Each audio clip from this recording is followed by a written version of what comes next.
అందరికీ నమస్కారం. మీరు వింటున్నారు పాడ్కాస్ట్ సిరీస్ అనుభవ్, వయోధికుల అనుభవాల జీవన సౌరభం. హెరిటేజ్ గ్రూప్స్ మరియు national institute for social defence, ministry of social justice and empowerment, government of India, media for community foundation, New Delhi సంయుక్త చొరవతో శ్రీ అలోక్ వర్మ, డాక్టర్ ఆర్ శ్రీధర్ కలిసి రూపొందించిన ప్రాజెక్ట్ శ్రీమతి శైలజా సుమన్, జాహెద్ ఫారూఖీల సమన్వయ కార్యక్రమమే అనుభవ్, వయోధికుల అనుభవాల జీవన సౌరభం. వైద్యులు, ఆసుపత్రులు, వృద్ధాశ్రమాలు, కార్యాచరణ కేంద్రాల వివరాలు అందించి న్యాయపరమైన మార్గదర్శకత్వంలో భావోద్వేగాలకు మద్దతునిస్తూ వృద్ధుల దుర్వినియోగం, నిరాశ్రయుడైన వృద్ధులను రక్షించడం వంటి వాటికి సంబంధించిన సమాచారం కోసం సీనియర్ సిటిజన్ల కోసం జాతీయ toll free helpline number 14567, toll free number మరొకసారి 145667ను సంప్రదించవచ్చు. హెరిటేజ్ ఫౌండేషన్ హైదరాబాద్ సమర్పణలో అనుభవ్, వయోధికుల అనుభవాల జీవన సౌరభంలో మిమ్మల్ని ఇప్పుడు పలకరిస్తున్న వారు తెలంగాణ రాష్ట్ర ప్రభుత్వ ముఖ్య ప్రజా సంబంధాల అధికారి జ్వాలా నరసింహారావు. ఆకాశవాణి శ్రోతలకు నమస్కారం అండి. నా పేరు వనం జ్వాలా నరసింహారావు. నా వయసు ప్రస్తుతం 74-75 సంవత్సరాలు. 74 నుండి 75 రాబోతున్నాయి.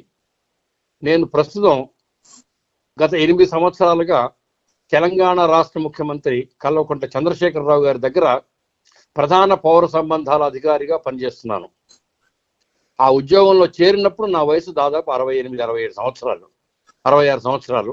గత 8 ఏళ్ళుగా పనిచేస్తున్నాను.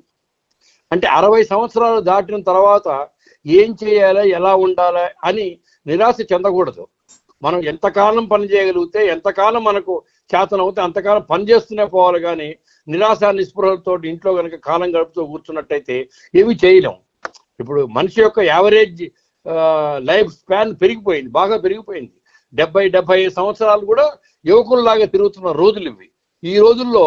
కాబట్టి ఎంత వయస్సు అయ్యో 60 దాటితనకూడదు. యాక్చువల్గా నేను మర్రి చెన్నారెడ్డి మానవ వనరుల అభివృద్ధి సంస్థలో అడ్వాన్స్గా రిటైర్ అయిన సందర్భంలో నా వయసు అప్పుడు 56-57 సంవత్సరాలు ఉండేది. ఆ తర్వాత 2-3 సంవత్సరాల కాలం నేను అవి ఇవి ఉద్యోగాలు చేసుకుంటూ ఆ పేపర్కి ఈ పేపర్కి రాసుకుంటూ సెంటర్ ఫర్ మీడియా స్టడీస్ అని చెప్పేసి డాక్టర్ ఎన్ భాస్కర్ రావు గారు, మన తెలుగువాడే, ఢిల్లీలో పెద్ద సంస్థ స్థాపించాడు ఆయన.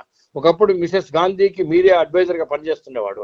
ఆయన సంస్థలో హైదరాబాద్లో సదరన్ రీజనల్ డైరెక్టర్గా పనిచేస్తూ ఉన్న నేపథ్యంలో నాకు ఈఎంఆర్ఏ సత్యం రామలింగరాజు గారు స్టార్ట్ చేసిన emergency management and research institute 108 ambulance సర్వీసెస్లో పీపీపీ, పబ్లిక్ ప్రైవేట్ పార్ట్నర్షిప్ కన్సల్టెంట్గా అడ్వైజర్గా ఉద్యోగం రావటం. ఆ ఉద్యోగంలో చేరిన తర్వాత నేను దాదాపు 4 సంవత్సరాలు పీపీపీ కన్సల్టెంట్గా సేవలంచడం జరిగింది. ఇవన్నీ కూడా 58, 59, 60 సంవత్సరాలు దాటిన తర్వాత చేసిన ఉద్యోగం ఏది. ఆ ఉద్యోగంలో ఉన్న సందర్భంలోనే నేను చేరినప్పుడు ఆ సంస్థ కేవలం 10 అంబులెన్సులతోటి కేవలం 1 జిల్లాలోనో 2 జిల్లాల్లోనో సేవలు అందిస్తున్నటువంటి ఆ సంస్థని ఒక ఆంధ్రప్రదేశ్ రాష్ట్రంలోనే కాకుండా నేను నా కృషితోటి, నా సహచరుల కృషితోటి వాళ్ళందరం కలిసి, మా సిఇఓ గారు మేమందరం కలిసి, వెంకట చెంగవల్లి గారు మా సిఇఓ గారు మేమందరం కలిసి 12 రాష్ట్రాలలో 4000 అంబులెన్సుల స్థాయికి తీసుకెళ్ళగలిగాం. ఇవన్నీ 60 సంవత్సరాలు దాటిన తర్వాత చేసినాయి. ఆ తర్వాత 4 సంవత్సరాల తర్వాత అక్కడ ఉద్యోగం మానుకోవడం, నా కాంట్రాక్ట్ అయిపోయిన తర్వాత మళ్ళీ హెచ్ఎంఆర్ఐ అని మరో రామలింగరాజు గారి సంస్థలో చేరి మరో 4 సంవత్సరాలు పనిచేశాను. అక్కడ కూడా 60 సంవత్సరాలు దాటిన తర్వాత పనిచేశాను. అక్కడ 4 సంవత్సరాలు పనిచేశాను. అక్కడ 4 సంవత్సరాలు పనిచేసినప్పుడు కర్ణాటక కానీ, అస్సాం కానీ 2-3 రాష్ట్రాలలో 104 అంబులెన్స్ సర్వీసెస్ స్థాపన కృషి చేయడం జరిగింది. విస్తారంగా తిరిగేవాడిని నేను.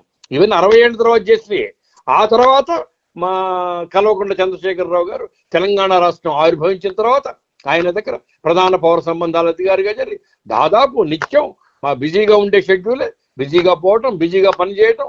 ఇటీవల కరోనా వచ్చేంత వరకు కూడా అలా చేసాం.